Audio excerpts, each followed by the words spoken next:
ഒരു കാലഘട്ടത്തിൽ ഏറ്റവും നന്നായി പോയിക്കൊണ്ടിരുന്ന ബിസിനസ് ആയിരിക്കാം, ഒരു കാലഘട്ടത്തിൽ ഏറ്റവും നന്നായി പഠിച്ചുകൊണ്ടിരുന്ന തലമുറകളാകാം, ഒരു കാലഘട്ടത്തിൽ എല്ലാ സൗകര്യങ്ങളോടും കൂടെ ഏറ്റവും നന്നായി പോയിക്കൊണ്ടിരുന്നതായ ജീവിത അനുഭവങ്ങളാകാം.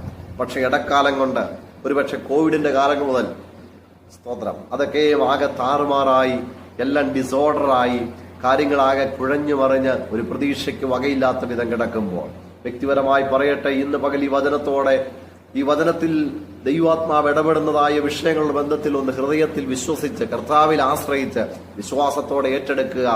ഈ പകൽ പരിശുദ്ധാത്മാവ് പറയുന്നു, അത്ഭുതങ്ങൾ നടക്കും, അത്ഭുതങ്ങൾ നടക്കും, ദൈവപ്രവൃത്തി വെളിപ്പെടും. ഒരിക്കലും നടക്കാത്തതാ, പക്ഷെ അവൻ കുതിച്ചെഴുന്നേറ്റു. പറയട്ടെ, ഇന്ന് വചനത്തോട് പ്രതികരിക്കുന്ന ദൈവപൈതലേ, നിന്റെ ജീവിതത്തിൽ ഒരു കുതിപ്പുണ്ട്, ശേഷിയില്ലെന്ന് പറഞ്ഞ കാലുകൊണ്ട് തന്നെ അവൻ കുതിച്ചെഴുന്നേറ്റെങ്കിൽ ഇന്ന് ഒരു സാധ്യതയും കാണാത്ത കാര്യങ്ങൾ തന്നെ നിന്റെ ജീവിതത്തിൽ ഒരു കുതിപ്പിന് കാരണമായി